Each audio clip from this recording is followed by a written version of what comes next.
The camera opens on a big, shiny living room. Marble floor, crystal lights, expensive furniture. A woman in a simple dress stands near the door. She holds a small bag of clothes. Her hands are shaking. Mr. Carter shouts, "Pack your things, Grace. You're fired." Grace's eyes fill with tears. "Sir, please? I didn't do anything." On the stairs, a small boy sits, hugging his knees. This is Eli. Eli is 10 years old. Eli is autistic. He hates loud sounds. He covers his ears. But today he is watching. Mr. Carter points at Grace like she is dirt.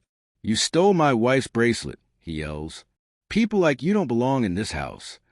Grace whispers, "I would never steal, sir. I swear on my children." Eli stares at his father.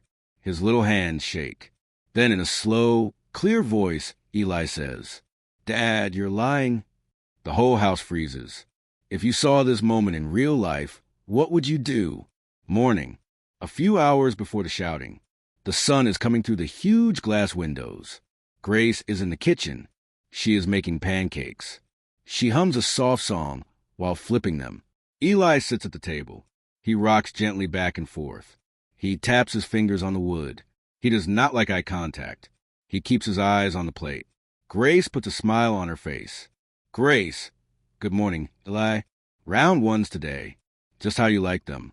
She puts the pancakes in a perfect circle on his plate. Eli whispers, "Thank you, Grace." It is just 2 words. But for Grace, it feels like gold.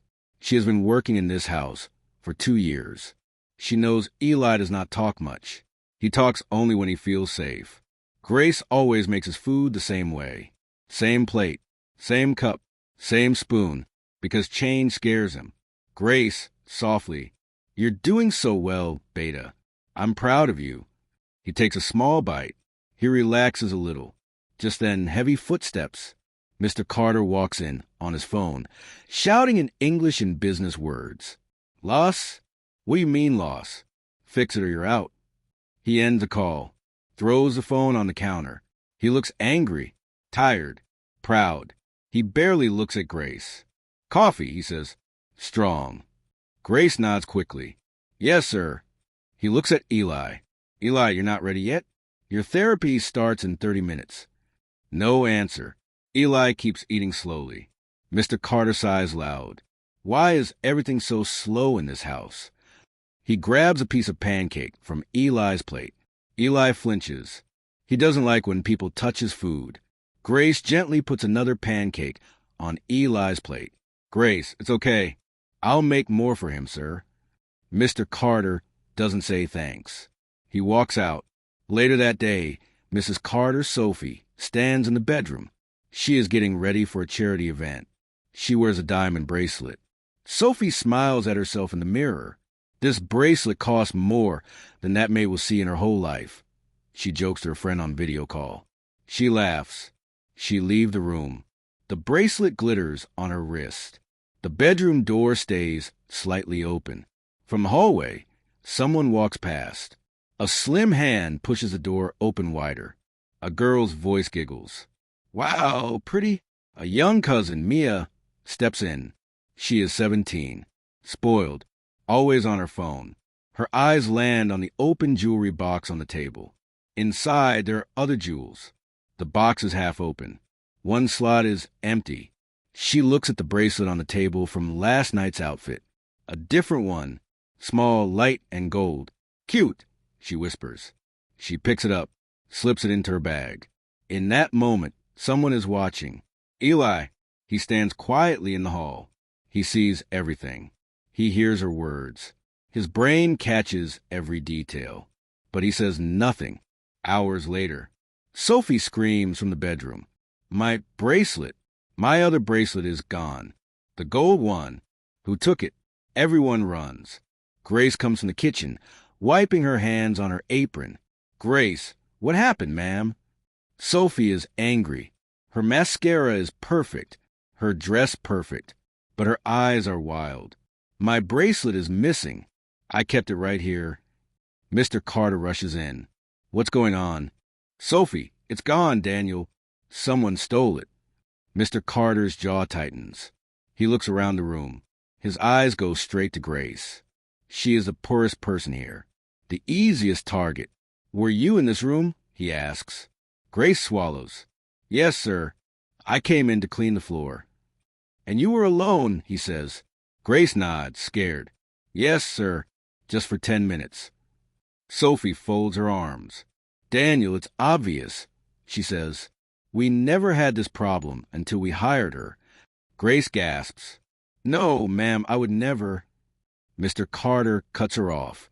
Stop pretending. He snaps. Where did you keep it? Grace's eyes fill with tears. Sir, I did not see any bracelet. I only cleaned the floor and dusted the table. He steps closer. His voice is low, sharp. Do you think we are fools? You earn so little. You see rich people's things every day. Temptation is strong, isn't it? Grace shakes her head, crying. Sir, please? I have 2 children. I need this job. I would never steal. He turns away. His face is hard like stone. Pack your things, he says. You're fired. Eli watches from the doorway. He is shaking now. Too much shouting. Too much pain. The screen fades to black as Grace drops to her knees, sobbing. What would you do if you saw someone lose everything because of a lie? The sky is gray when Grace stands at the gate. She holds her small bag. That is all she has. Sophie stands behind Mr. Carter, her arms crossed, her nose high. Mr. Carter, cold voice. I'm being kind by not calling the police. Just leave, and don't come back. Grace's lips tremble. Sir, please, let me prove I'm innocent. Check the cameras. Check. We don't have time for this, he snaps. You people always have the same story. I didn't do it. He waves his hand like he is swatting a fly. You're just a maid. You can be replaced. Those words cut deeper than any knife. Grace covers her mouth to stop a sob. At the stairs, Eli is sitting. His hands push hard against his ears, but his eyes are wide and full of pain. Grace sees him. She forces a weak smile. Goodbye, Eli, she whispers. Stay strong, okay? Eat your pancakes. He stares. He wants to speak, but his throat feels locked. She turns and walks out the big iron gate. Rain begins to fall. On her, not on the marble house behind her. On her simple dress. On her old shoes. Mr. Carter shuts the gate like he is closing a chapter. Inside the house, everything is quiet. Too quiet. Eli doesn't eat dinner. He just holds his fork and rocks gently. Sophie sighs. He'll get over it. We'll hire a new maid. Mr. Carter shrugs. She broke our trust. That's worse than breaking a plate. Eli suddenly hits his fist softly on the table, repeating.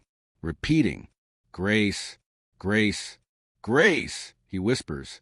Mr. Carter frowns. Eli, stop it. She's gone. She was a thief. Eli's breathing becomes faster. He hates that word. Thief, thief, thief. He covers his ears again. Gets up, leaves the table. Nighttime. In his room, Eli lies awake. He remembers Grace's gentle hands, the way she cut his food, the way she spoke softly when the world was too loud. He remembers Mia in the bedroom, her hand, the bracelet, the bag. Eli sits up. His heart beats fast. He walks to the window and looks out into the rainy street. Somewhere out there, Grace is walking home in wet clothes, maybe hungry, maybe scared. He feels something heavy in his chest. Is this sadness? He takes his drawing book. He starts to draw. He draws the bedroom, the open jewelry box, the small bracelet, the girl's hand, the bag, every detail. He writes one name under it. Mia. Next evening, Mr. Carter has guests. Rich businessmen. Ladies in shiny dresses. They laugh loud and clink glasses. Your house is amazing, Daniel. One guest says, everything looks perfect. Perfect food. Perfect music. Perfect flowers. Only one thing is not perfect. Eli. He is sitting in the corner with his headphones. He watches the lights. He plays with the edge of the carpet. Mia walks in, her new bag on her arm. She smiles for selfies. She doesn't know someone saw her. She doesn't know someone remembers. Sophie whispers to a guest, "We had to fire our maid. She tried to steal from us." The guest raises his brows. People like that always show their true colors. Mr. Carter nods, proud of his decision. He says loud, "I don't tolerate theft in my house." Behind him, Eli squeezes his drawing book tight. His hands are sweating. His heart is loud. He hears the word again. Theft. Steal. Thief. He can't hold it anymore. He stands up. The room keeps laughing. No one is watching him. He walks to the middle of the room. He starts to shake. Then, in a clear, loud voice that shocks even himself, Eli says, "Grace did not steal." The room goes silent. Every glass stops in midair. Every eye turns to him. The chapter ends on Sophie's face, frozen in shock, as her son, who rarely speaks, is about to tell the truth. If your own child stood up against you, what would you do? Mr. Carter's face turns red. "Eli," he whispers, "go back to your room." But Eli doesn't move. His fingers grip the drawing book. He looks straight at his father. "She did not steal," he repeats, stronger now. "Mia did." The guests gasp. Mia's face goes pale. "W, what are you talking about?" She stutters. He doesn't understand. Eli opens his drawing book. He holds it up for everyone to see. On the page is a perfect drawing of the bedroom, the door, the jewelry box, the bracelet, and a girl's hand taking it. He has drawn Mia's bracelet, her hair, her bag, clear as day. Eli, voice shaking but honest. "I saw her," she said. "Cute." Then she put it in her bag. The truth hangs in the air like a loud bell. A guest whispers, "Is that Mia?" Another guest says, he remembers details. Autistic kids notice everything. Sophie's hand flies to her mouth. "Mia, is this true?" she asks, voice trembling. Mia's eyes fill with tears. I only borrowed it," she cries. "I was going to put it back. I swear, I just wanted to wear it once. I didn't think." Mr. Carter speaks slowly. "But you didn't tell us. You let us blame Grace." Mia looks at the floor, shaking. "I got scared," she sobs. "I thought you'd be angry. She's just a maid. I thought you'd blame her anyway." Those words hit Mr. Carter like a slap. She's just a maid. Words that sounded normal yesterday now sound disgusting. He remembers his own voice. "You're just a maid. You can be replaced." Now, in front of guests, his own son has exposed the truth. And not just any son. The son who rarely speaks. The son he thought doesn't understand much. The son who understood more than all of them. The room is silent. Eli's eyes are full of tears. He whispers, "Grace cried. She was kind. She made my pancakes right. You hurt her." A tear rolls down his cheek. Something inside Mr. Carter breaks. He walks to his son, kneels in front of him. "I hurt her," he repeats, shocked at his own words. He looks up at Sophie, at Mia, at the guests. Everyone is watching. His pride is gone. "Everyone," he says, voice shaking. "I made a terrible mistake. I accused an innocent woman. I fired her. I insulted her." He looks at Eli. "And my own son had to teach me what is right." In that moment, the rich man is the small one. The boy is the strong one. That is karma. The next morning, Mr. Carter stands in a poor street. The road is broken. The houses are tiny. Clothes hang on ropes. He stops in front of a small door. He knocks. After a moment, Grace opens it. Her eyes widen. She can't believe it. "Sir," she says, confused, "what are you doing here?" Behind her, two small children peek out. They look scared. Mr. Carter looks around. He sees the cracked walls, the thin mattresses, the empty shelves. This is the woman he threw away like trash. He feels disgusted. At himself. He swallows hard. "Grace," he says softly, "I came to say, I'm sorry." Her brows pull together. "Sorry," she repeats. He nods. His eyes are wet. You were telling the truth. You didn't steal. We found out the real story. He tells her everything. About Eli. About the drawing. About Mia. Grace covers her mouth in shock. Eli spoke, she whispers. For me? Tears fill her eyes. Mr. Carter nods. Yes. He defended you in front of everyone. He loves you, Grace. I can see that now. His voice breaks. I fired the only person who truly cared about him. He does something he has never done before. He bows his head. Please forgive me, he says. I had no right to judge you by your clothes. Or your bank account. I was cruel. I was wrong. Her children watch with big eyes. A rich man, in a clean shirt, bending his head to their mother. Grace wipes her tears. Sir, she says softly, I forgive you, not because you are rich, but because your son is innocent, and he needs peace. Mr. Carter nods, crying now. I don't deserve it, but thank you. He takes a deep breath. Please come back, he says. Not as just a maid, as part of our family. We will raise your salary. We will help your children with school, and I will apologize to you in front of everyone. You deserve that respect. Grace looks at her kids. They nod quickly. Please, Mama. The little boy says, I miss the smell of pancakes you used to talk about. Grace smiles through tears. I will come, she says, but only if you promise never to treat any worker that way again. Mr. Carter places his hand on his heart. I promise, he says. From today, no one in my house will be treated as less. Not you, not anyone. Back at the big house, Eli waits near the gate. He rocks gently, holding a small paper in his hand. When Grace walks in, he runs to her. He doesn't like hugs from many people. But today, he lets her hug him. Hi, Eli, she says softly. I heard you were my hero. He blushes. I drew the truth, he whispers, because you are my friend. She smiles, eyes shining. Thank you, she says. You saved me.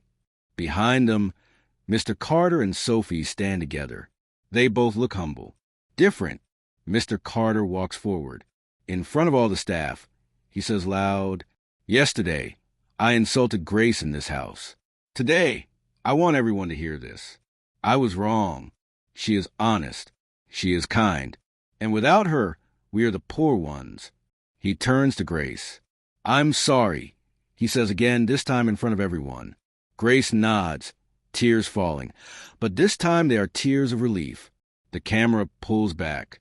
We see the big house. We see the small woman who was once called just a maid, now standing tall. We see the rich man who thought he knew everything, now learning from his autistic son. That is real karma. Never judge someone by their job or their clothes. The people you look down on today might be the ones who save you tomorrow. And remember, some children may speak less. Some may act different. But their hearts often see the truth more clearly than anyone else.